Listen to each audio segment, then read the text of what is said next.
Magandang araw mga banateros. Kamusta naman ang buhay-buhay? Ito na naman ang inyong pinakapaboritong fake news peddler sa balat ng YouTube. Boss D at your service. Magandang araw. Oo, kamusta naman ang inyong weekend? Nako, medyo bumagyo. Pero bago ang lahat, another day,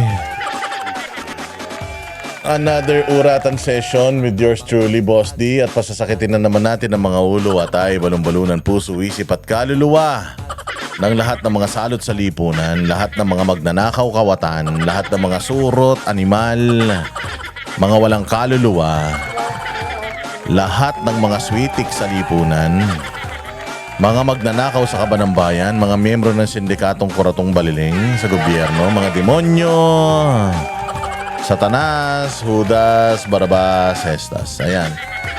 Kamusta naman ang inyong weekend? Magbagyo-bagyo, di ba? May bagyo-bagyo. Naku, magpasalamat tayo ng malaki. Magpasalamat tayo ng malaki sa Sierra Madre. Kasi, isa sana ito.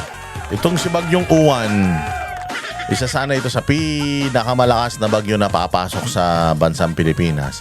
Pero dahil dumaan siya dito sa may parting kanan, galing siya sa may parting kanan, paakyat ng Luzon, dahil dyan sa Sierra Madre, yung bundok ng Sierra Madre, alam nyo sa Araling Panlipunan, no, di ba yung bundok ng Sierra Madre, ang pinakamahabang bundok sa Pilipinas.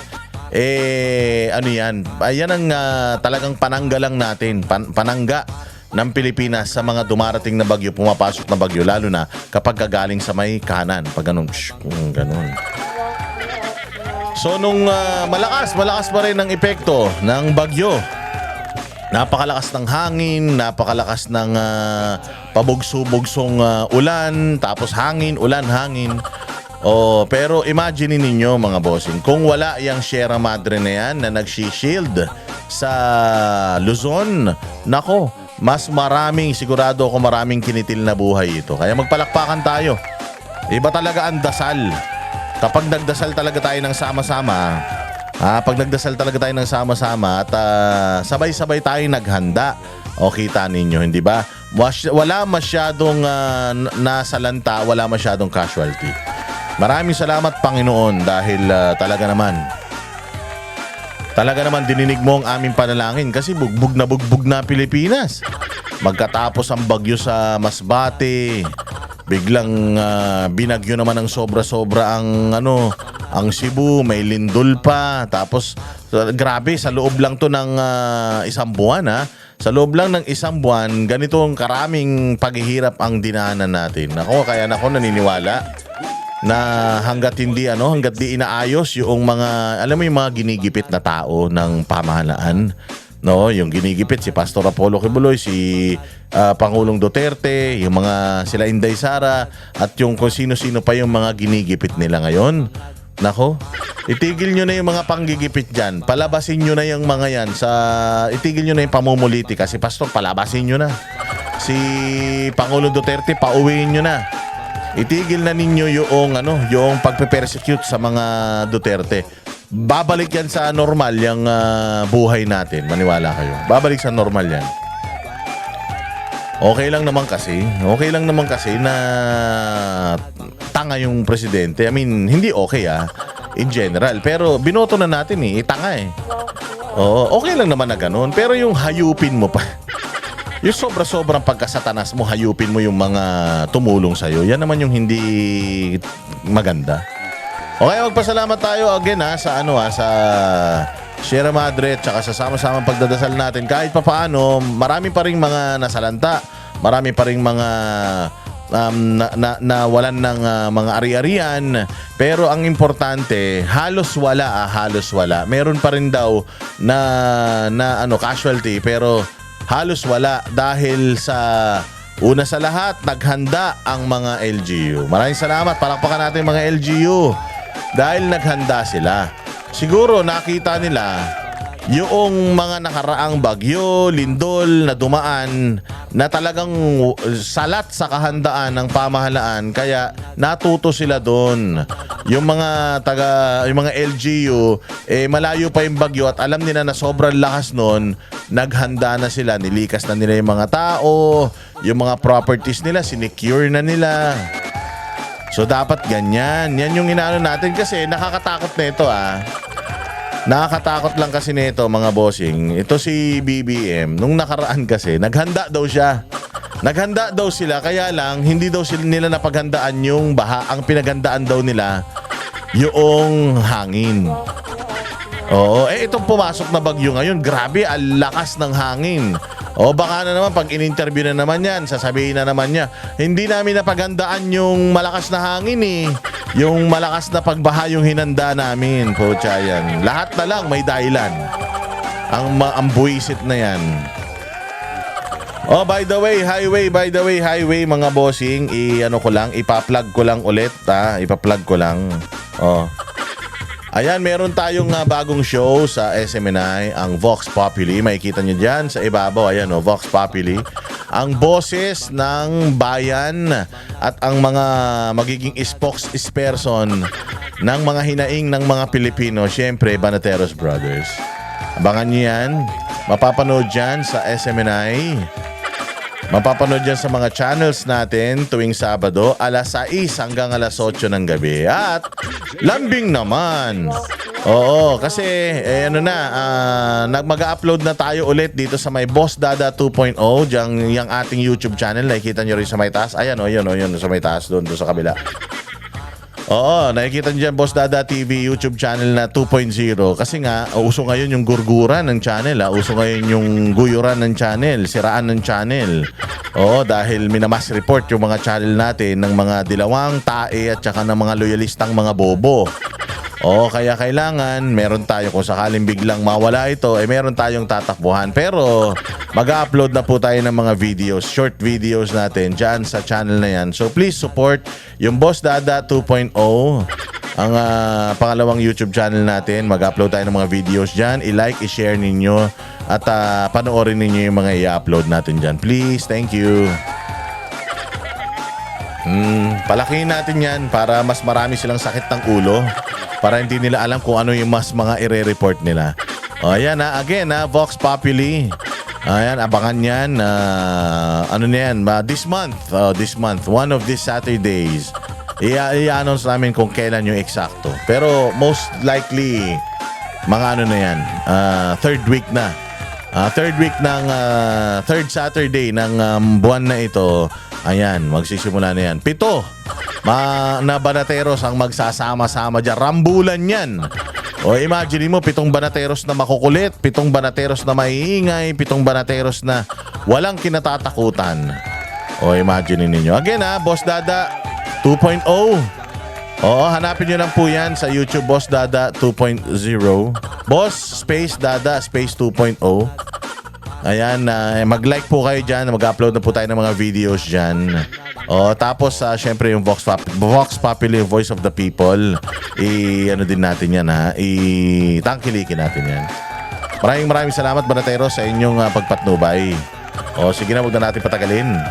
Ngayon mga bossing, gusto kong ipakita sa inyo etong matapos tayong pagnakawan ng gobyerno na ito, paiinumin naman nila kayo ng tubig baha. Meron silang kit na tinatawag itong tubig baha, pwede nang inumin gamit ang filter kit ng DSWD. Putang ina, papatayin pa tayo. Patay ninyo. Yung mga 200 plus ang namatay mga bossing dahil dito sa nanalasang bagyo sa yung Tino. Sobrang sobrang baha ang sumira ng mga ari-arian. Sobrang baha ang sumira sa buhay at kumitil ng buhay ng mga Pilipino. So ngayon, yung baha daw na yan, para siguro mabawasan, inumin natin. Nasabi ni Bongbong Marcos kasi noon, yung tubig daw sa baha, sasalukin daw niya, dadalin daw niya sa mga palayan. Para daw sa tag-init, meron daw tubig yung mga palay, pandilig ng buha. ng mga halaman natin. Walang due ka talaga, BBM, kahit kailan ka. Hindi mo na naman natupad dyan, yung ipunin yung baha, yung hanggang ngayon, yung baha na yan ang sumira ng mga buhay ng mga Pilipino, lalong-lalo na dyan sa Cebu. So ngayon, iinumin nyo daw yung baha, walang due. Oh. Grabe ito Oo, mahal to gumastos sila dito sa kit na ito. Para pwede na daw inumin yung baha. Imaginein mo Siyempre, tayong mga Pilipino, susunod lang tayo sa instruction tayong mga Pilipino, hindi naman well-researched ang karamihan sa atin. So ngayon, ayon kay DSWD Dumlao, inihanda ng kanilang ahensya ang portable water filtration kit bilang bahagi ng paghahanda sa bagyong Uwan. Kasi nga daw iinumin yung baha. Dahil daw ito 0.2 microns. Na ano daw nito, nasasala daw nito. So pwede ka na daw uminom ng baha. Nakita niyo yung tubig kanina? Putik yun Putik yun. So kung ikaw Pilipino, alam mo gagawin mo? Ibubuhos mo yung baha dito sa balde na ito. Tapos yung lalabas dyan sa sa nguso niya, iinumin mo. Putang ina, malalason ka. Malalason ka. Oo, bakit? Ano ba ang natatanggal netong netong balde na ito? Ang natatanggal niya ay wait lang ito. Nalilinis niya yung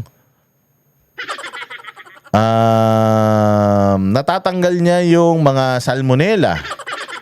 Natatanggal niya yung mga natatanggal niya yung mga E. coli. Kumbaga, yung hindi ka magtatae pag ininom mo yung tubig, parang malilinis nito. Pero hindi yung tubig baha. Siguro, sabi nga nila, if you're planning camping, traveling outdoors, or hiking in mountains, forests, or streams, yung tubig doon, let's say ilog, hindi ka sure kung malinis yun o hindi. Ang gagawin mo, sasalukin mo yung tubig sa ilog, ilalagay mo dito sa water filtration balde na ito, ayan, pwede mo nang inumin yun. Kapag ka ganun, pero kapag ka tubig baha yung pinag-uusapan natin tubig baha pwede nang inumin, hindi pwede ma'am. Papatayin nyo yung mga Pilipino, paiinom nyo yung baha. Ano ba ang mga nasa baha? Sabihin na natin yung ulan, tumama yan sa bundok. Yung sa bundok, umagos yan pababa. Anong mga dinaanan yan? Ang mga dinaanan yan, mga farm. Siyempre sa farm, anong meron doon? Yung mga dumi ng hayop. Mga ihi ng hayop, nandiyan dyan. Yung leptospirosis, di ba? Sinabi ba nila na kayang pigilan nitong water filtration system na ito yung mga yan? Yung virus, bacteria na galing sa mga ihi ng hayop. Hindi lang ihi ng hayop. Dadaan yan sa mga tawag dito, mga industrial mga industrial areas, yung tubig na yan. Ano yung mga nandoon sa industrial area? Lead. Ano pa yung mga nandoon? Mga tubig ng baterya. Mga chemical.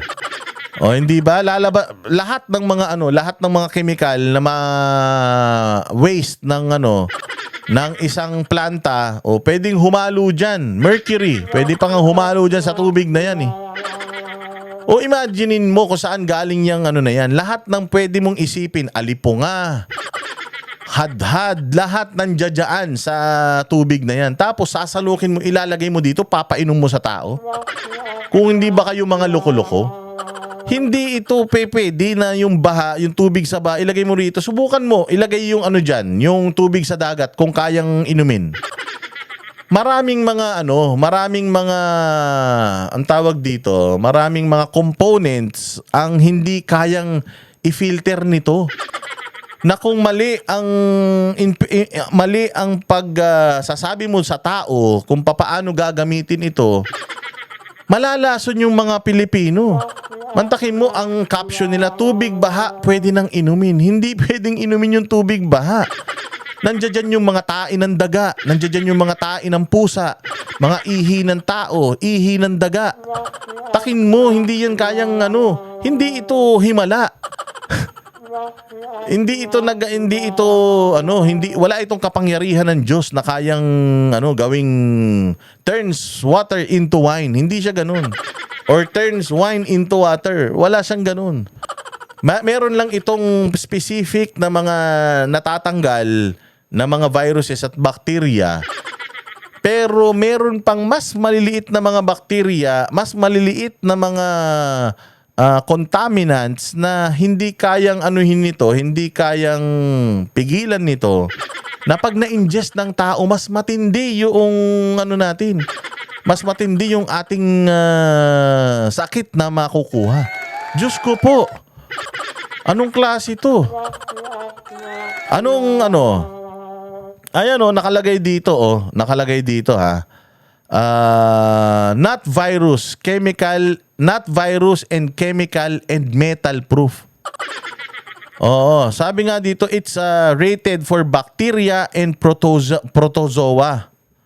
0.1 micron but it does not remove viruses, heavy metals, many chemicals or dissolved solids. Hindi daw kaya. So paano mo papainom sa taong bayan yang tubig baha? Kayo talaga ang nito kung ikaw nga ay magka-camping, mag-hiking, tapos may stream ng tubig na hindi mo alam kung anong nandoon, yun, kung pwede ka sumalok, ilagay mo rito, mafi-filter nito. Pero yung mismong baha, subukan nyo kumuha ng tubig dyan sa may imbornal, ibuhos nyo, painom nyo kay Bongbong kung iinumin niya. If you're solo or backpacking or used to outdoor filtering, okay daw yan. Sabi pa nga dito, mga hindi kayang pigilan. Neto, specific kasi Sawyer water filter ito. Ang hindi kayang pigilan yan, ang mga virus na masyadong maliliit, mas maliit pa sa 0.1 micron. Halimbawa, hepatitis, rotavirus, norovirus. Sabi ko, kailangan mo daw gumamit ng karagdagang chemical treatment tulad ng chlorine tablets o iodine or iodine ba yan o UV purifier. Yun ang kailangan mo para mapatay mo yun. Mga chemical at lason, hindi natatanggal ang pesticides. May pesticides, syempre dadaan niya sa mga palayan. Yung mga in-spray natin ng mga pesticides sa mga manggahan, di ba? Hindi niyan mapipigil ang pesticides. Hindi niyan mapipigilan ang herbicide. O mga industrial waste na natunaw sa tubig. Kailangan daw ng activated carbon filter o mas advanced na purifier para mainom mo yun. Grabe kayo, mamamatay mga Pilipino sa pinaggagawa ninyo. Yung mga heavy metals, ano yan? Lead, mercury, arsenic at iron. Hindi ito nasasala ng filter na yan. Kailangan ng ion exchange at carbon filter din. Hindi rin ito kaya yung mga matatapang na lasa o amoy ng tubig. Halimbawa, kalawang, asupre o alat, hindi nito kayang alisin. Kailangan din dyan ng activated carbon attachment o separate taste filter o yung osmosis. Yan ang kailangan yan. So, delikado to. Mamamatay yung mga natin dito. Gusto nyo makita kung ano to? Ano itong kanilang ginagamit na yan? Ito, papakita ko sa inyo kung ano yan. Ito yan, Sawyer. Sawyer, water filtration. Tingnan ninyo kung ano yung component niya. Yan. Yan lang yung component niya, hose coupling. Filter hanger.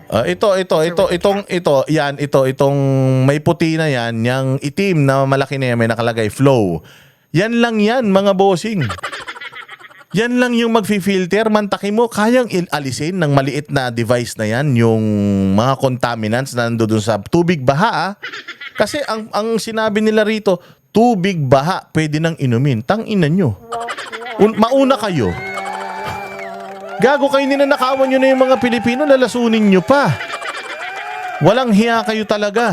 Matapos yung kunin yung pera ng taong bayan, nakawin ninyo, hindi kayo gumawa ng flood control.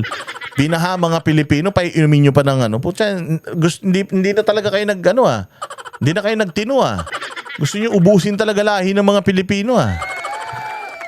Ayan oh, yan lang siya oh. Oh, yan lang yung mga ano niya. Oh.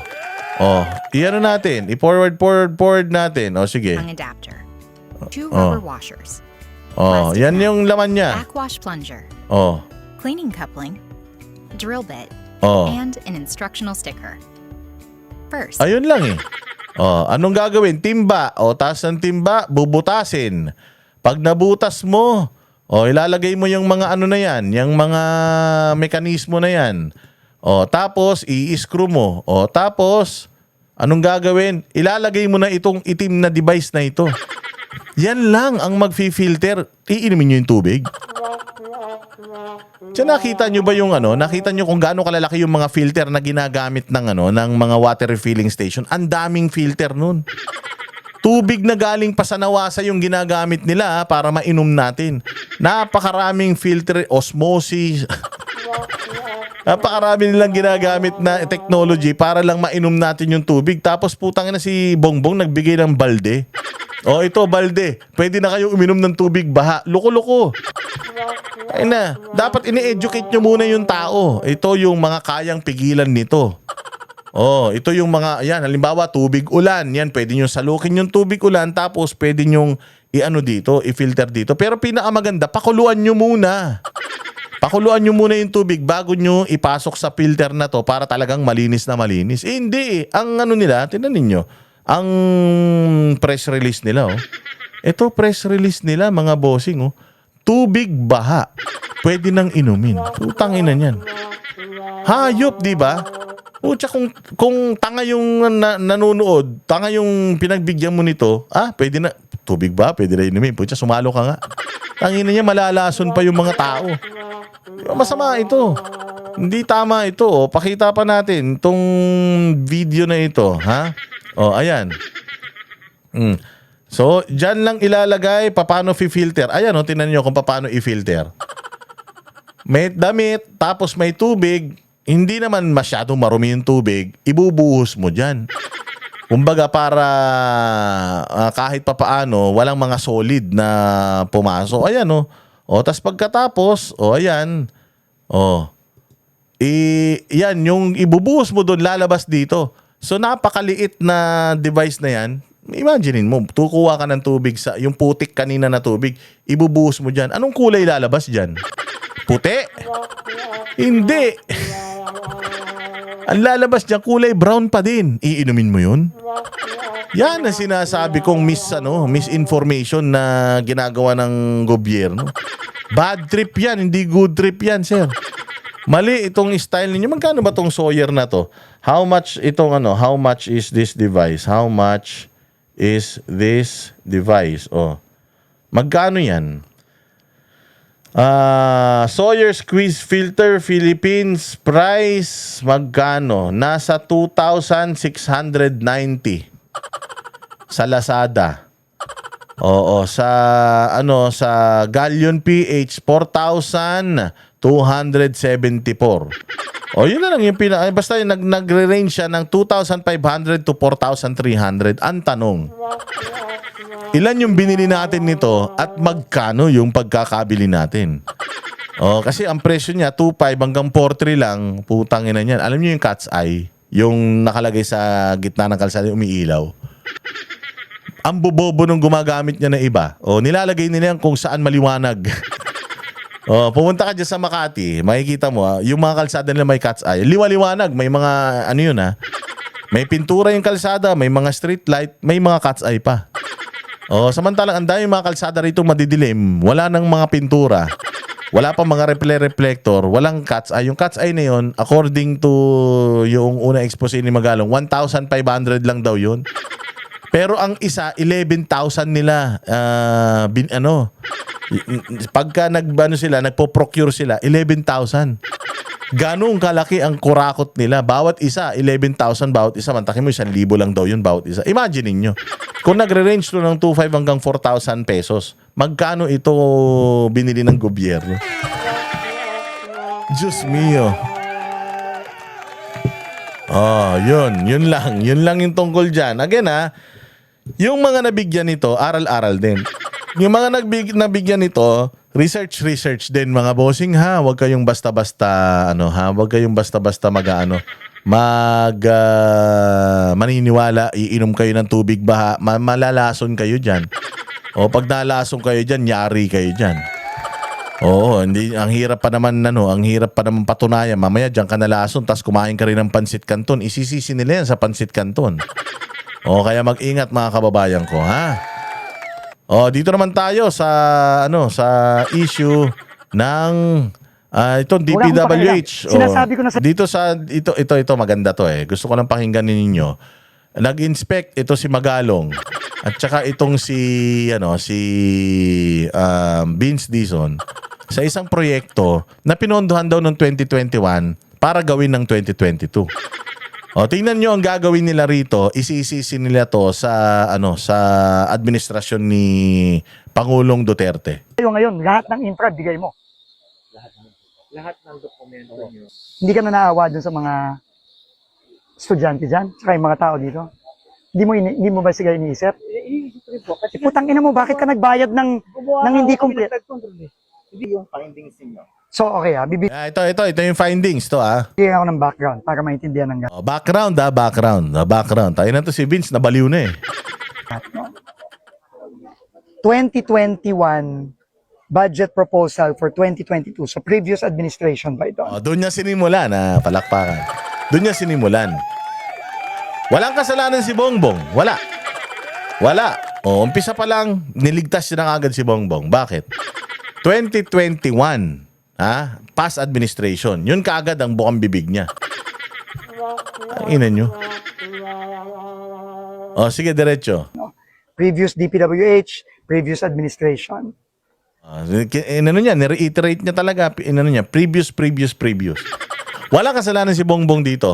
Si Duterte may kasalanan. Pinondohan to for 96.5 million. Flood control.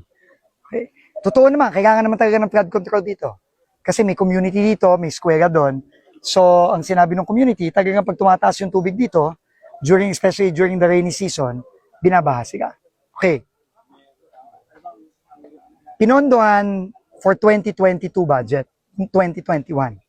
Talagang yun yung pino-point out niya eh. Wala siyang ibang gustong sabihin dito kundi kasalanan ni Duterte. Tangina nito, taga Duterte administration to Dating nasa administrasyon ni Duterte to ganyang kahudas ang mga yan. Okay. 2021, nagsimula na silang mag-procure, nagpa-bid na sila. Early Bid pa lang, walang procure. 2021, nagsimulang magpabid. Sige, ako nang magpapaliwanag. Binadgetan 2021, di ba? Meron yung nangyayari ngayon, yung nag-uusap-usap ngayon tungkol sa budget para sa 2026, di ba? So 2021, budget para sa 2022. So ngayon, binadgetan para sa 2022. Okay. Gagawin 2022. Okay. Sino na presidente ng 2022? Si Bongbong, tama? Okay. Sino na ang naglagay ng bagong mga tao sa 2022? Kasi transition yan. 2022 election, 2022, uupo yung presidente. Hindi naman umupo yung presidente 2023. 2022, umupo yung presidente. Pag upo ng presidente, naglagay siya ng mga cabinet secretaries, tama? So that's 2022. Naglagay sila ng cabinet secretaries for 2022. 2021, ang trabaho ng nakaraang administrasyon, gumawa ng budget para sa 2022. Nagawa ng nakaraang administrasyon yung trabaho nila? Oo. Kasi nga, binadgetan itong flood control na ito noong 2021 kasi nga para sa 2022 gagawin. Kailan dapat matatapos yan? Sino na ang presidente pag natapos yan? Kasi kung ang nakalagay sa proyekto, ghost project, kasalanan ng nakaraang administrasyon.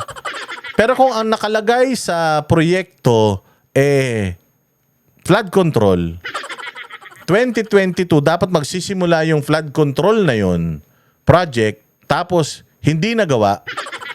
And then umabot ng 2025, ngayon nyo lang nakita sinong may kasalanan. 2022, kalahati ng 2022, iba na ang presidente niyan. kung ang tapos niyan, presidente na si Bongbong Marcos, hindi ba dapat yung DPWH ni Bongbong Marcos yung nakakita kung ghost project yan o hindi? Ngayon, kasalanan ng nakaraang administrasyon na ghost project yan? Hindi.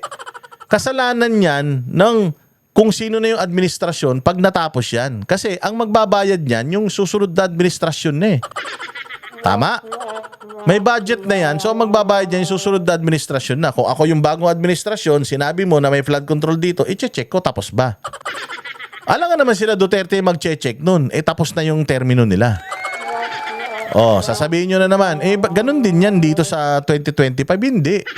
Kasi from 2022, 2023, 2024, 2025, lahat ng ghost project dyan, ang masisisi mo talaga, yung pamahalaan, yung pumirma ng budget, si Bongbong Marcos. Bakit?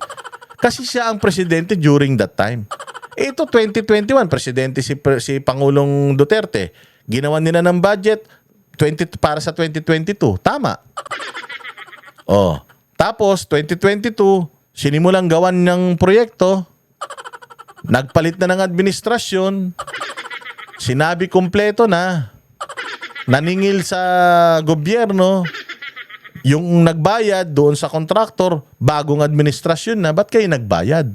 Nang hindi nyo sinecheck kung ginawa yung proyekto o hindi. Tapos isisisi natin sa nakaraang administrasyon.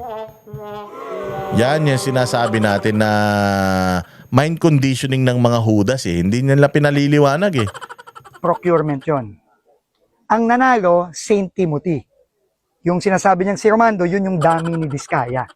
Okay, inamin na naman St. Timothy. ni Diskaya yon sa Blue Ribbon. St. Timothy, ito din yung nakita natin sa Bulacan, ito din yung nakita natin sa Mindoro. 2022, January, inaward niya. At inaward. Nagsimula, kuno. 2022, January January nag-start. So nag-start ng January, kasi ang eleksyon, Mayo eh. Tapos mga June, upo na yung presidente. Tama? Sila nung 2022. No, nung January 2022. Okay. October, nakalagay sa record, tapos na daw yung project. October, tapos na. Sinong presidente ng October? Si Duterte pa? Hindi, si Bongbong na. So kung natapos na ng October, anong gagawin ng contractor? Natapos na daw nila. Anong taon yun? 2022 din. Okay? Kasi yun ang timeline. Tapos, nagbayad na sila, nagsimula na sila magbayad, at nag-fully pay sila January 2023. Sino nagbayad? Current administration, 2023. Ginawa ng current administration yung due diligence, yung pag-check kung nagawa yung proyekto o hindi. Ba't natin isisisi kay Duterte? Yung trabaho, sila nagsimula, sila nag-budget, yung tatapos ng trabaho, administrasyon nyo. Ba't isisisi natin sa nakaraang administrasyon? Sila lang naman ang nag-budget. Baka na naman sasabihin nyo, bakit sinisisi mo rin kay Pangulong Marcos yung 2025 budget? Sila lang naman ang nagplano. Oo nga, sila nga nagplano, pero sila pa rin yung administrasyon at nag-deliver ng mga plano na yun. Ito, ang nagplano, sila Duterte, ang nag-deliver, administrasyon nyo na eh. Tinurn over sa administrasyon ninyo eh. October. Dineclare na completed na January 2023 naningil. January 2023, sinong presidente? Sino na ang DPWH secretary niyan? Bakit hindi chinek ng DPWH secretary kung tapos ba talaga? Naniningil ka eh. Dapat chinecheck mo, tapos ba yung proyekto? Hindi. Yan, patay tayo dyan. Sinabi niya, aminado naman siya na hindi pa tapos, partially completed lang daw. Pero ang pangako daw sa kanya, nung contractor, bayaran mo na ako ng buo, huwag ka mag-alala, tatapusin ko. Okay, ngayon, tinanong natin yung community. Meron bang project dito? Simula nung 2022, meron bang gumagawa ng project dito nung 2022? At meron bang natapos dito kahit na konti man lang? Ang sagot nila, wala. And meron tayong pictures taken just 3 weeks ago, less than a month ago, galing sa tulay na yon, na nakikita na wala talaga dito. So wala. May project na inapprove ang administrasyon ni Duterte. Na tumawid ng taon, tapos tinurn over sa DPWH under Marcos administration, ghost project. Sinabi tapos na ng October, naningil ng January 2023, ngayon nyo lang na-check 2025. November, na ghost project pala yan. Sinong may kasalanan? Si Duterte o kayo? May kasalanan yan kayo. Pinabayaan nyo eh. Ang may kasalanan yan, si Pangulong Marcos. Bakit? Tinanggal niya yung Presidential Anti-Corruption Commission eh. Kung hindi sana niya tinanggal yun, o di merong nag-iimbestiga aside from ombudsman, na ang ombudsman kasi mag-iimbestiga yan pag may sumbong eh. Itong Presidential Anti-Crime Commission ni Greco Belhica, talagang chine-check nila isa-isa yung mga proyekto. Nakafocus nga sila sa DPWH kasi sabi ni Pangulong Duterte, yan ang pinaka-corrupt talaga na ahensya ng gobyerno under ng Office of the President. Yan ang pinaka-corrupt na talagang napakahirap linisin yan dahil napakagaling magnakaw ng mga tao dyan. Ginawa yung PACC specific talaga para doon at saka sa iba na rin syempre, pero nakafocus talaga doon kasi ang daming ang tinanggal ng mga district engineer ni Pangulong Duterte noon tsaka mga congressman na pinangalanan eh. Nasangkot sa mga manomalyang proyekto eh. Di ba? Huwag nyo isisisi ka na naman ka sa umpisang-umpisa pa lang nung statement, ang sinisisi na kagad sa kabila eh. Okay lang kung 2021 yan natapos, 2021 sumingil. 2021 nalaman natin ghost project hindi 2022 natapos eh. October iba na presidente. 2023 naningil eh. Bakit kayo nagbayad nang hindi nyo chine-check kung tapos o hindi? O hindi natin yun pwedeng isisi sa nakarang administrasyon, sir. Pinakita na namin sa inyo yon. Galing sa kapitan yon. Nagsimula lang ito, talagang gumawa yan yung sinasabi niya na meron na daw dati 3 weeks ago lang. At kinonfirm yan ng community. So ito ay ghost project na nasimulan, napondoan ng previous administration at nag-carry over na lang ngayon, nung 2022. So eksakto, so umamin siya.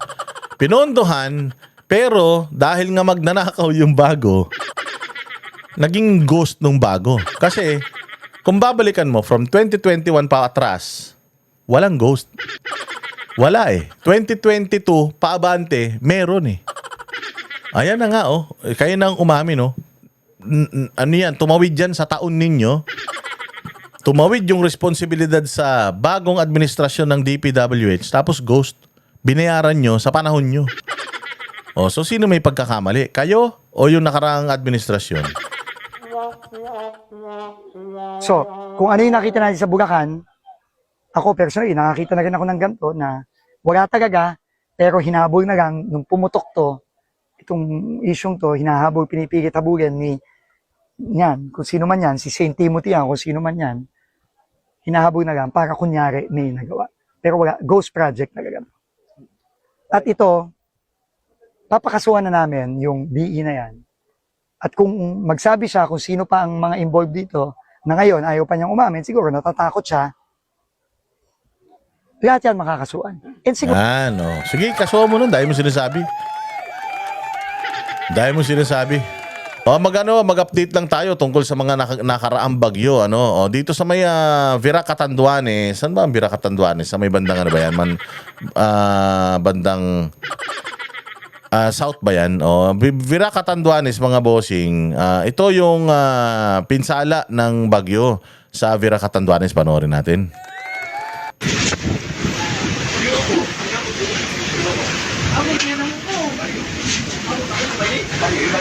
Grabe, no? Ang dami. Grabe yung grabe yung baha na ito sa Vira Catanduanes. Mukhang bumigay. May bumigay na naman na kasi ayan, yung kanilang dagat din. Sumama na sa kalupaan. Walang Diyo. Sobrang lakas pa rin talaga. Pero imaginein mo Imaginein ninyo, ganito kalakas ito. Kung wala yung Sierra Madre, imagine niyo kung gaano kalaki yung tubig dyan. Gaano kalakas yung hampas ng alon dyan. Gaano karami ang masisirang mga ari-arian at magbubuwis ng buhay dyan. Kaya magpasalamat tayo. Ito yung nangyari sa Vira Catanduanes. So baka mga taga Catanduanes, tingnan nyo, baka taga rito kayo. Tingnan nyo itong lugar ninyo.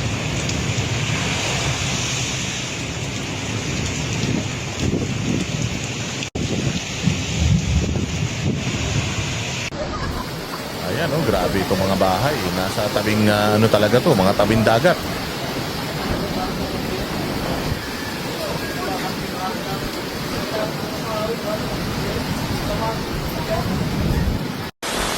Oh, ito naman, sa bandang ano na to, sa bandang downtown.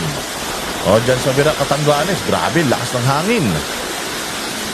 Oh, kita nyo talaga naman kung ano to, kung wala itong Sierra Madre, imagine niyo baka 5 beses pang ganyang yung lakas na yan. Kasi signal number 5 eh.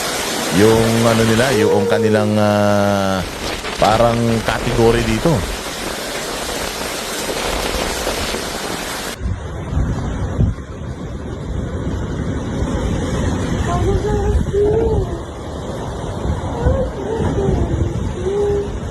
Grabe mga Pinoy, kumakanta pa habang bumabagyo. Ayan, nakita ninyo, naghanda din talaga sila. Bagamat ito kasi tabing dagat ito, hindi natin maiiwasan ito. Ayan, grabe, lakas. So, imagine mo kung may taong tatamaan yan. Diyos ko po, malulunod ka talaga. O, ayan, nilagyan nila yung mga bubungan nila ng mga pampabigat para kahit pa paano yung hangin, hindi tangayin. So, makikita mo na talagang nakapaghanda kahit pa paano. Grabe, lakas. O yun, lagpas ba yung ano? Yung hampas ng alon galing sa dagat. Diyos mio. Oh, grabe, nakakatakot din talaga tumira sa malapit sa dagat. Ang lalaki ng alon, oh. Oh, ngayon, iyan yung nangyari sa Vira Catanduanes, mga bossing. Oh, ayan. Tingnan naman natin yung nangyari. Tingnan naman natin yung isang tinamaan, which is ang northern province sa may Kalinga. Ito naman ang nangyari sa Kalinga, mga bossing. Ayan. Ito, galing na to sa bundok. Maputik na. Nakita nyo yung tubig na yan? Putik na yan. Putik. Oh, mamaya may papakita tayo. Papainom ni Bongbong kasi sa inyo yan eh. Oh, ayan oh. Grabe, lakas nitong alon na ito. Agos na ito galing sa kabundukan. Diyos mio. Talagang putik ito, mga bossing ha. Oh, ito siguro ano to, ilog siguro talaga to. Oh. Ayan, yung mga tahanan nila oh. Malapit-lapit na pero mataas yan. Palagay ko hindi naman naaabutin yan at hindi na inabot pero lintik. Itong rumaragasang tubig galing talaga sa bundok. Ito ang pinakamasaklap nito, mga bossing. Baka mamaya yung mga illegal logging. Ito ang dahilan nito tsaka yung mga quarry So yan yung sa Kalinga. Tingnan pa natin yung ibang lugar sa Kalinga. Ito sa may Tanyok, New Tanglang. Sa may Tabuk City. Oo, sa ano rin niya, Mountain Province. Grabe, kinain na yung mga palayan. Oo, pero mukhang sa nakikita natin dito sa mga palayan, mukhang nakapaghanda sila.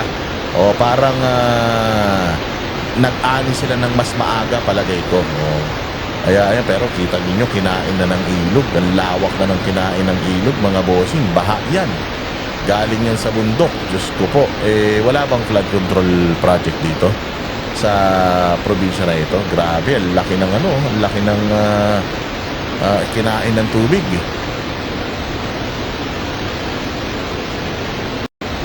O, ito naman, sa may Tabuk pa din. Yung kanilang tulay. Ito, dinadaanan namin ito kapag nagbo-boss Ironman kami. Yung isang buong magdamag na magmumotor ka. O ano yan, parang North Loop yan. Luzon Loop ang tawag dyan. O pero North Loop yan, yung Boss Ironman. Diyan kami dumadaan sa tulay na yan. O kita ninyo, grabe ang ragasa ng putik ha. Tingnan nyo yung tubig na yan ha. Tingnan nyo kung ano itsura ng tubig na yan. Ano yan, ipapainom ni Bongbong sa atin yan. Oo, ayan o. Mamaya papakita ko sa inyo.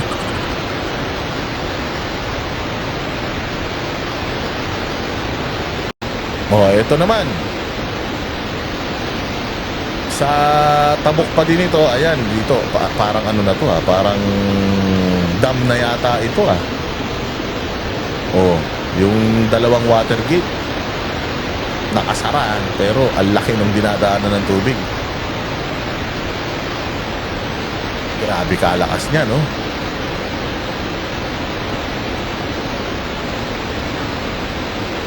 Ito ang dulot ng palagay ko quarrying tsaka illegal logging kasi makikita mo yung tubig, may mga kasama pang may mga kasama pang kahoy.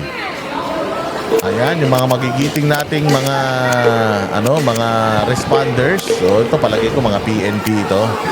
Ayan, ipapakita naman natin mga bossing para lang updated kayo sa mga nangyaring bagyo sa Pilipinas. Ayan, ito naman isang ipapakita natin dito naman sa may Baler o diyan sa may sa may Aurora o Aurora province. Maaga pa lang, naglalaki ang alon ng naranasan sa Sitio Ampere sa Dipakulaw, Aurora. Mula Yan, Dipakulaw, dinaanan din namin yan nung huling Boss Ironman bago pa bago pa mapatigil. Dumaan kami dyan, napakaganda dyan. Yung kalsada nandoon mismo sa tabing dagat, tapos ang ganda dyan sa may Dipakulaw na yan. Solid yung lugar na yan, mga dinggalan, ganda dyan. Pacific Ocean. Sumampa na sa National Road ang tubig na may kasama pang bato. Sarado na po itong Sitio Ampere, itong National Road dahil nga po napakalalakas ng mga alon dito kahit po yung mga bato ay tinatangay dito sa kanilang National Highway. Kaya po isolated na ngayon yung papunta ng bayan ng Kasigura dahil ito lamang po ang tanging daan papunta doon. Ang mga taga-Philippine Coast Guard ang naglikas sa mga residente. Ito ang maganda, na-involve yung gobyerno sa paglikas sa mga residente. Ito yung sinasabi natin, ito yung pinananawagan natin. Bago pa magsimula itong bagyo na ito, pinananawagan na natin ito. Sabi natin, yung mga taong malapit sa mga landslide prone area, mga rivers and sa karagatan, yung mga malalapit dyan, ano na kayo? Kayo na yung umalis, di bali nang masira yung mga kagamitan, so long as yung mga importante mga dokumento, madala nyo na at mailigtas nyo na yung mga mahal nyo sa buhay, lumikas na kayo kasi malakas na malakas ito.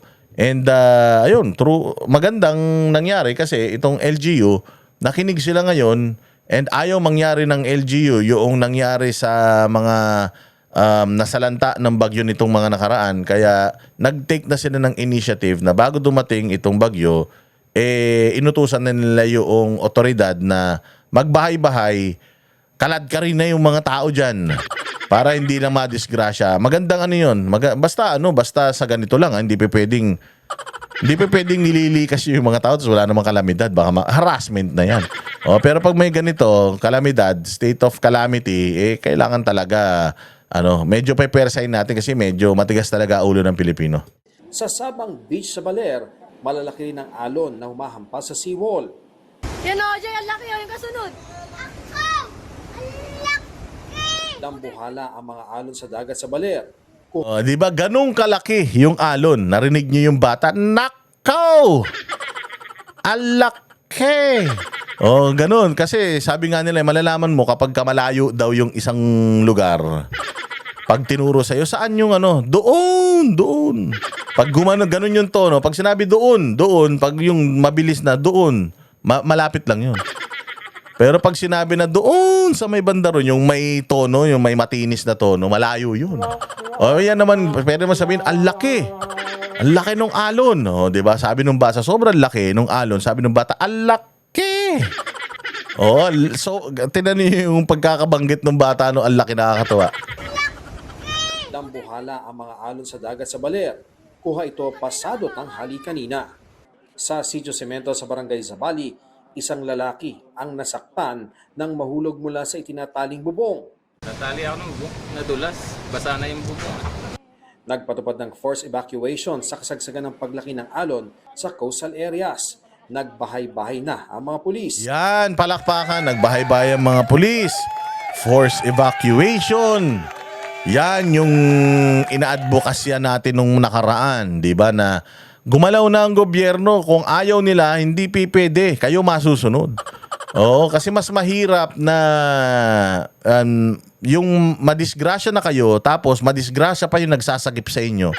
Ay, mas mabuti na yung ganito, hindi ba? Yung kahit na sa ayaw at sa gusto natin, oo, ang buhay nyo ang importante, kaya sa ayaw at sa gusto nyo, bibit-bitin namin kayo, di ba? Kapalakpakan, PNP. Ay para po safety daw po ang mga tao. Yung alon daw po ay malaki daw po yung storm surge. Ito pag naka-evacuate na yung mga tao dito, evacuated areas na ito, lalagyan namin ng tao ito para ma-secure din yung mga properties na mga... Oh, na sinabi natin noong nakaraan, sabi natin, hindi ba? Alisin lahat ng tao tapos magbantay. Para malaman, para mamaya pag alis nyo, magsibalikan yan. Para walang bumalik. O, kita ninyo, di ba? Ginawa nila. In-evacuate nila yung mga tao. Tapos, nagbantay sila para walang bumalik. Tapos, sinecure daw nila yung mga ari-arian, property. Kasi baka may mga, alam mo na, dito sa Pilipinas, putsang ina, nasusunugan ka na, ninanakawang ka pa eh. O, kaya nagbabantay yung mga polis kasi baka may mga oportunista. O, alam nilang walang mga laman yung bahay, pasukin pa nila, di ba? kababayan natin na lumikas. Mahigit 700 na pamilya na ang inisyal na naitalang lumikas mula sa mga critical area. Ayon sa PDRRMO, bukod sa Dipakulao, naglalakihan din ang alon sa bahagi ng Barangay Paltik. Nagtulong-tulong ang mga residente na hataki ng bangka. Ang pinangambahan ngayong gabi, magsabay ang storm surge, high tide at malakas na ulan. Maaring umabot ng 6 hanggang 8 metro ang taas ng alon katumbas ng 3 palapag na gusali. Parang Hindi kasi dito sa Baler, ang Baler, ang Siargao at saka ang La Union, yan ang mga malalakas ang alon na mga dagat dito. Kaya nga dito sa Baler Aurora, ang pinupuntahan ng mga tao dyan, surfing. Nagsisurfing sila dyan, malakas ang alon dyan. On a normal day, malakas na ang alon dyan. So lalo na kaya pag may bagyo. Same goes with dyan sa Siargao, di ba? Ganda ng alon dyan. Tsaka dyan sa may La Union. Surfing capital of the Philippines dati ang ang La Union eh. Ako po ay yung nangyari nga po sa Cebu o yung sa Yolanda. Pero wag naman po sana mangyari. Nasa bansa na rin ang tanyag na storm chaser na si Josh Morgerman para sundan ang galaw ng superbagyong Uwan. Every time I come to the Philippines, I'm ready for the worst. Something like Yolanda, because you never know if that could happen again. I don't think this one is going to be a Yolanda, but I do think it's going to be a big impact, and I think it's going to be a big impact for Belair. Nasa Aurora rin ang storm chasers ng Pag-asa. Ayan, so palakpakan. Palakpakan natin ang LGU ng Baler at ng PNP na laging nandiyan dyan para umagapay sa atin. At dahil dyan, eto hindi ko alam kung good news to o bad news to, ha? Kasi isang taon na isa sa ilalim tayo sa state of calamity, patay. Oh, I mean, siguro kung matino ang presidente, kung alam mong hindi magnanakaw yung mga congressman, di magnanakaw yung mga nakapalibot kay BBM, okay lang man siguro ito. Kasi kung matatandaan natin si Pangulong Duterte, humihingi din siya ng mga special, special powers. Di ba? Para tugunan yung traffic. Dati, hindi binigay yun. So may mga ganyan eh. Kasi nga daw, ayaw nila na pag binigyan mo kasi ng special power ang isang presidente, pwede niya nang gamitin yung kanyang kapangyarihan para mag-release ng pondo. Kung ang presidente, katulad ni Pangulong Duterte, okay lang na bigyan mo siya ng special powers para ma-access yung mga pondo at ilagay doon sa mga dapat lagyan ito. Depende doon sa special powers na hinihingi niya. Sa kaso ni Pangulong Duterte noon, humingi siya ng special power sa pandemic at saka sa traffic. Yung sa pandemic, ibinigay yata sa kanya, pero yung sa traffic, hindi yata. Hindi ibinigay sa kanya. Kaya hindi nasolusyonan yung traffic eh. So, ibig sabihin, magre-release ng pondo. Kaya nga, di ba, lumabas yung Farmally issue. Farmally issue, sinasabi nila, yung Farmally daw, overpriced. Sabi nila, ganito, ganyan. Bakit daw overpriced? Ganito lang naman yung presyo ng face mask, ganito lang naman yung presyo ng PPE, bakit ganito yung presyo na nyo? Bakit ni-release yan? Bakit ni-release ng parang pabugso-bugso yan? O pabigla-bigla? Kasi nga noon, state of parang state of calamity na tayo nung time na yun kasi nga, pandemic na. So, mabilisan. Sige na, release na kagad ng pondo, bumili na. Ang problema, nung mga panahon na yun, dahil sa scarcity, ibig sabihin, sa so konti ang supply dahil sobrang taas ng demand, nagtaas din ng presyo. Kaya mataas yung presyo ng mga nabili nilang PPE, nabili nilang mga face mask. O, ganun din ba? Natatandaan ninyo ng pandemic, nagkaroon pa nga ng ng mga scam dyan sa mga face shield, di ba? Pinipigil yung supply ng face shield para magmahal yung face shield, tapos hinuhoard yung face shield, tapos nagbebenta ng maramihan. Hindi ka makakabili ng paisa-isa lang. Pag bumili ka ng face shield, bultuhan, ganun noon. So talagang madaming mga naging oportunista din nung panahon na yun, opportunity para kumita, pandemya na nga. So yan yan yung special power. So ito ang problema pagka naka state of calamity. Mantakin mo 1 buong taon 365 days mga bossing na tayo naka state of calamity. Ibig sabihin, yung mga pondo ng Pilipinas, yung pondo natin, pwede nilang gamitin, galawin yung mga savings ng mga iba't ibang ahensya, pwede nilang kunin. Okay man lang yan. Kung ang presidente Mala Duterte na talagang mapupunta sa mga programa, mapupunta talaga doon sa mga pangangailangan, yung pera, ang problema. Kapag ganito ang pamahalaan, di ba, mayroon tayong ghost projects of flood control. Nakakurap yung 2025 budget na pinirmahan ni Pangulong Marcos. Makikita natin na trilyon-trilyon yung ninakaw nila sa flood control project pa lang. Bukod dun sa flood control project, bilyon-bilyon din yung ninanakaw nila sa mga proyekto ng mga ahensya ng gobyerno. Hindi lang yung flood control, marami pa. So yun ang masama. Kasi mga magnanakaw yung mga nakaupo ngayon, karamihan hindi naman lahat. Pero karamihan sa mga nakaupo ngayon, magnanakaw, baka mamaya makita nilang opportunity itong pagbabagyo na ito. Para mag-declare ng state of calamity, tapos yung pera natin, baka mamaya ibulsa ng mga hudas na yan. Yun ang pinaka nakakatakot sa lahat. Okay lang man yan. Tama rin yan para mabilis yung aksyon ng pamahalaan. Kaya lang, depende sa mga namumuno sa pamahalaan. Kung ang namumuno sa gobyerno mga sindikato, kung namumuno sa gobyerno mga kawatan, mga vampira, at mga aswang sa pera, mga walang kabusugan, medyo delikado, pondo natin dyan. Ang hirap magtiwala talaga ngayon pagdating sa pera. Kasi tingnan ninyo ang laki ng ninanakaw nila. Sabi nga nila, yung lumabas na babae sa may Imbornal, binigyan nila 80,000. Samantalang itong mga nasalanta ng bagyo, pagka nasira ang bahay mo, pinakamalaking makukuha mo, 15,000. 15,000. Ano naman bibili ng 15,000? Parang nung nakaraan din, di ba, yung mga buntes. Yung mga buntes, bibigyan daw nila ng 350 pesos buwan-buwan. 350 isang buwan. Ano magagawa nun? Ang laki-laki ng mga pinagnanakaw nyo na pera. May mga jet kayo, may mga helicopter kayo. Nasandamo ka lang mga pag-aari ninyong mga mansyon sa mga mamahaling subdivision. Sandamukal ang mga shares ninyo sa mga malalaking kumpanya sa Pilipinas. Alam nyo ba? Alam nyo ba na si Zaldico ito bago natin simulan itong balita ito, natatawa lang kasi ko Si Zaldico mas mayaman pa pala sa mga bilyar. Pukin ang ina niyan. Alam nyo ba yung bilyar ang pinakamayaman sa Pilipinas ngayon?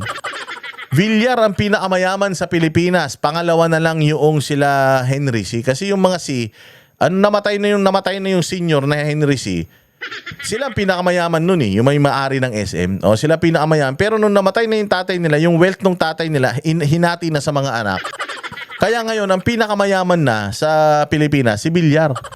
Mantakin mo, mas mayaman pa pala si Zaldico kay Bilyar. Putang ina niyan. Imagine, wala siya sa top na mga listahan ng mga pinakamayayaman na Pilipino. Putya, malaman-laman natin, sabi nung abogado niya, mas mayaman pa daw siya. Paano siya naging ganung kayaman? Saan ang galing yung yaman niya? Kung contractor lang siya, ang dami rin contractor dyan. Sabi ko nga sa inyo, ito sila Henry C., Lucio Tan, mga Gokong Wei, etong mga Zubel de Ayala, etong mga Villar. Ilang dekada nilang pinaghirapan para yumaman sila at mailagay sila sa listahan ng mga elite sa Pilipinas. Takin mo si Zaldico, patahi-tahimik, elite na tao ni hindi nga kilala. Kung hindi pa yan naging appropriations chairman, kung hindi pa yan naging party list representative, anak ng tokwan, hindi mo nga alam na nag-i-exist yung tao na yan Ang mayayaman ng mga Chinese dito, ayan Tan, Gokong Wei, Kangkatchong. Di ba yung sa Jollibee? O, si Kangkatchong. O, tapos si. Di ba ganyan? Wala kang naririnig na ko. Tumanda na ako na ganito. Wala akong naririnig na Zaldico na mayaman sa Pilipinas. Ngayon na lang natin nalaman na ganun pala siya kayaman. O, isa nang galing yung yaman yan. Kung hindi nanonotice yung yaman niya for the longest time, tapos biglang sumulpot siya pa pala pinakamayaman sa Pilipinas. Ang takay mo, sinabi nung asawa niya na mas marami siyang pera kesa kay Cynthia Villar. Ang Villar ang pinakamayaman sa Pilipinas. Saan galing yung pera niyan? Di ba? Di ka ba magtataka?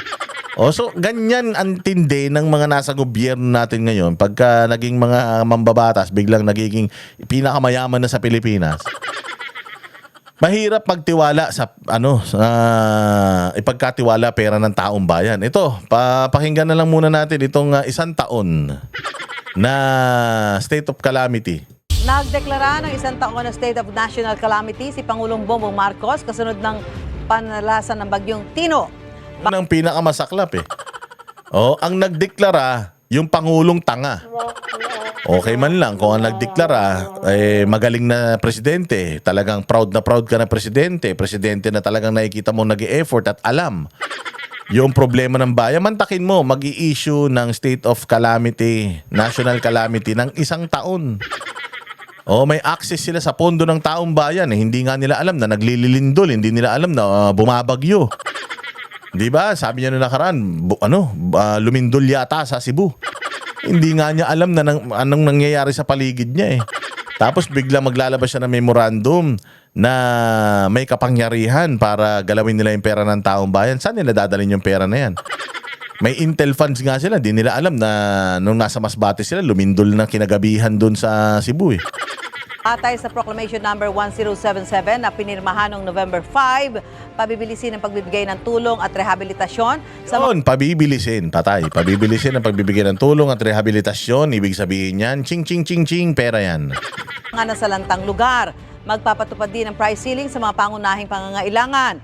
Yan, price ceiling sa mga pangunahing pangangailangan. Ibig sabihin, hindi gagalaw. Panukala yan ni Chis Escudero na kapag may mga state of calamity, hindi gagalaw yung mga pangunahing produkto. Yan, kuryente, gasolina, tsaka yung mga pangangailangan, pangangailangan sa mga grocery, sa DTI yan. Tagal ng isang taon ng state of calamity, maliban na lang kung babawiin ito ng mas maaga ng Pangulo. Depende daw kung babawiin mas maaga. Baka babawiin yung pera babawiin nila yung mga ginasta nila. Alinsunod sa proklamasyon, nag-anunsyo ang Department of Energy ng price freeze sa presyo ng kerosene at liquefied petroleum gas o LPG hanggang November 21. Samantala, magbibigay ang Amerika ng $1 million o katumbas ng may... $1 million? $1 million ang ibinigay ng Amerika, walang hiya naman. Magkano lang yun? $1 million, parang lang yan Parang halos lang ni Tulpo yan, yung anak ni Tulpo. Bill lang niya yan sa party niya dyan sa Las Vegas imaginein mo, meron tayong 9 EDCA sites. Tapos ang sabi nila yung mga EDCA sites na yan, tutulong sa atin para sa mga relief operations, ganyan. O kaya mga rescue operations, humanitarian reasons. Or humanitarian efforts ang ibibigay ng EDCA sites. Wala man tayo nakikita ng mga taga-EDCA na mga puti, kano na nagsasagawa ng mga relief operations. Wala. Nakita lang natin yung puti kanina sa balita na storm chaser. Pero wala tayong makikita ng mga mga sundalo ng Amerika na tumutulong sa atin na nagre-rescue ng mga kababayan natin. Wala rin tayong nakikita. Imaginein mo, 9 EDCA sites yung binigay natin sa kanila, tapos ang tulong na ibibigay nila sa atin $1 million lang. Well, sa bagay, miski naman ako Kung ako si Donald Trump, wag nyo bibigyan mo $1 million lang. Kasi binigyan mo $10 million yan, tayo na nanakawin lang ng mga yan, mga kawatan yan Kaya nga binabaha sa Pilipinas Kaya nga ang daming mga apektado ng dilubyo sa Pilipinas dahil sa pagnanakaw ng mga nasa gobyerno, tapos bibigyan natin sila ng pera. Parang binigyan natin pera nga ng taong bayan, ninanakaw nila yung pera pa kayang itutulong natin. Di lalo nanakawin nila yan. Kaya siguro ganun lang. Sabi nga ni Claire Castro noong nakaraan, Hindi na daw nila kailangan ng tulong ng ibang bansa kasi may pera daw tayo, may pera. Ninakaw nyo na nga lahat ng pera, parang may pera pa tayo. Si Bongbong na nga nagsasabi na wala na tayong pera, tapos sasabihin nyo may pera tayo. Kanyo, walang nagbibigay sa atin ng aid, foreign aid, kasi nga alam nila na mga magnanakaw yung mga karamihan na nasa pamahalaan. Alam nila mga kawatan kayo, and the reason why malaki ang epekto ng pananalasa ng bagyo dito, it's because of corruption nyo. Kakapal ng mga pagmumukha nyo. Higit 58 million pesos bilang tulong sa mga 58 million? Wala yan. Saan makakarating yung 58 million? Eh, ang daming dadaanan yan. Dadaan yan kay, yung sa tumanggap. Sa tumanggap, yung mga tropa pits niya, uunahin niya. O, pababa ng pababa yan, pababa ng. Sabi ko nga sa inyo, yung spam. Pag namigay ka ng spam sa mga sa taong bayan, pagdating niyan sa taong bayan, 555 sardines na yan. Nababawasan na nababawasan yan sa dami ng dinadaanan yan. Oo. Pag namigay ka ng 100,000 bawat tao, maniwala ka, 1,000 na lang makakarating dun sa dapat na makatanggap niyan kasi maraming kaltasan yan eh. O ito, $1 million na lang, kakaltasan nyo pa. Diyos mio. lanta ng bagyo. Mga kapuso, Ayan. So 1 million ang ano nila. Oh, pero dito naman tayo sa isang balitan to bago tayo magtapos ha. O, gusto lang po linawin ng Kingdom of Jesus Christ na susuporta po sila doon sa mga panawagan ng peaceful na panalangin para sa bayan. Mananalangin lang po. Wala pong yung statement po ng Kingdom of Jesus Christ, pamunuan ng Kingdom of Jesus Christ, hindi po para mag-destabilize ng gobyerno, labanan ng gobyerno, bagkus ipagdasal ang gobyerno. O, pakinggan ninyo itong ano na to kasi baka mamaya gipitin na naman nila. O, ito kasi magsasama-sama po ang KOJC, ang Iglesia ni Cristo at ang JIL sa panalangin po para sa bayan, panalangin para sa bayan, hindi para agawin ang kapangyarihan. Walang ganun walang ganun. Panalangin, ipapakita lang po na sama-sama ang mga Pilipino mananalangin, mananawagan sa pamahalaan na sana po ay ayusin at i-prioritize ang bayang Pilipinas. Ganyan lang po, wala pong plano agawin ang pamahalaan, magrebelde, agawin ang Malacanang, wala pong ganun mga bossing. Inihayag ng Kingdom of Jesus Christ, the name above every name, ang kandaang makiisa sa iba't ibang relihiyosong grupo sa bansa sa sama-samang pananalangin para sa kapayapaan, katatagan at Yan, makikiisa. Nag-declare ang INC and then kung sino yung gustong sumama, pwedeng sumama, of course. So, ang KOJC susuporta, ang JIL balita ko susuporta. So sana, mas marami pang mga simbahan ang sumuporta. Currency ng Pilipinas. Binibigyang diin ng organisasyon ang kanilang pangako sa pambansang pagkakaisa at espiritual na pagtutulungan sa panahon ng mga pagsubok.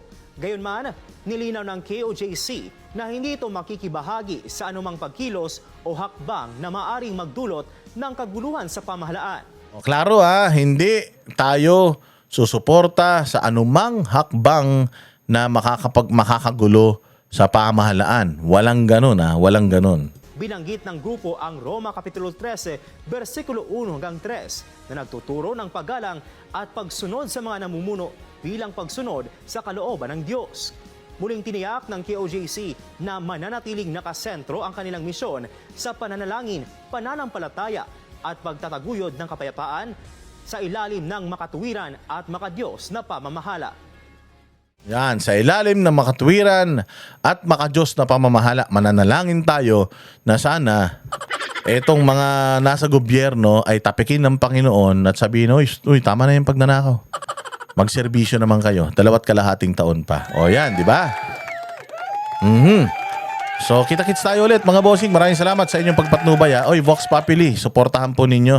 At saka syempre yung ating pangalawang YouTube channel yung Boss Dada 2.0. Mag-upload na po tayo ng mga video dyan. Mag-comment po kayo, mag-like at mag-share. At mag-subscribe din po kayo sa channel niya. Maraming salamat po. Follow po kayo sa Banateros Brothers, kay Banatbay, Coach Oli, Master Judea, Jay Guevara, Sir Jack, kay paring RJ, syempre, yours truly, Boss Dada TV. Maraming salamat po. Kita-kits sa susunod na vlog.